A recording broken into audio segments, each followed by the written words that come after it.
Bonjour à tous, moi je vais vous parler des feux de forêt en France.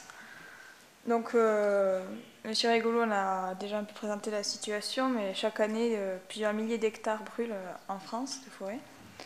Donc il existe déjà beaucoup de mesures pour diminuer le nombre de départs de feu et pour réduire l'impact des feux, mais le risque est toujours présent. Pour parler des feux de forêt en France, je vais prendre un exemple. C'est un feu qui s'est déclenché l'été dernier en Hérault, dans le sud de la France. On peut voir sur cette carte le niveau du risque de départ de feu dans ce département. Donc le feu s'est déclenché le 30 août 2010. La cause du départ reste inconnue. Comme on l'a vu, ça représente 30% des feux. Lors du mois d'août 2010, la végétation était très sèche et les vents soufflaient très fort et ils changeaient souvent de direction, ce qui a rendu le feu très rapidement incontrôlable. Beaucoup de pompiers étaient mobilisés pour lutter et ils ont combattu toute la nuit. Ils ont été aidés par de nombreux pompiers d'autres départements qui sont venus en renfort. Donc là on a quelques photos du feu, donc il était assez impressionnant. Et de nombreux moyens aériens ont été déployés contre ce feu, donc des Canadair par exemple. Et il y a plusieurs habitants qui ont dû évacuer leur habitation, du coup il n'y a pas eu de victimes humaines. Il y a eu des dégâts matériels assez importants cependant, donc plusieurs habitations qui ont été complètement détruites, comme on peut voir sur cette photo. En tout, plus de 3000 hectares de végétation ont brûlé, donc des forêts entières ont été dévastées. On estime qu'il faudra environ 20 ans pour que les régions brûlées redeviennent comme avant. Là sur cette photo on voit bien l'étendue des dégâts. J'ai essayé de regarder un peu qu'est-ce qui a été efficace et qu'est-ce qui a été moins efficace dans la lutte contre cet incendie. Donc dans les points positifs déjà il y a le système de surveillance et de prévention, Eric Rigolo nous a parlé.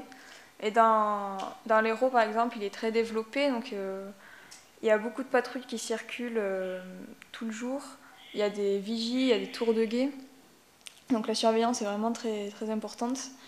Et les incendies sont quasiment immédiatement décelés.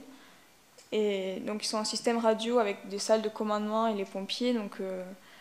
La détection est très efficace. Ensuite, il y a le fait que l'entraide des pompiers entre les départements qui viennent quasiment immédiatement en renfort lorsque l'incendie est assez important. Donc ça, c'était un bon point aussi. Et enfin, le fait que l'hiver, on étudie les feux qui se sont déroulés l'été, donc il y a un système de retour d'expérience. Et grâce à ça, on peut mieux comprendre comment évolue un feu et on peut mieux deviner l'évolution de la situation et donc mieux s'adapter pour combattre. Donc ce qui pourrait être amélioré, il existe effectivement une loi sur le débroussaillement, donc pour les habitations privées débroussaillées autour, mais elle n'est pas tout le temps appliquée et surtout il n'y a pas beaucoup de contrôles, donc il faudrait faire plus de contrôles et s'assurer qu'elles soient respectées. Et du coup aussi renforcer les amendes en cas de non-respect des lois sur la prévention.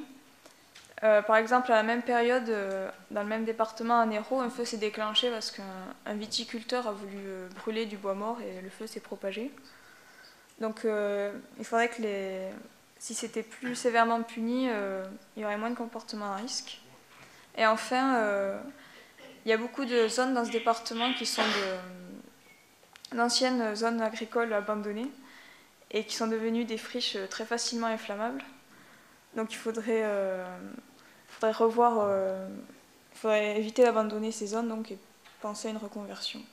Voilà, merci pour votre attention.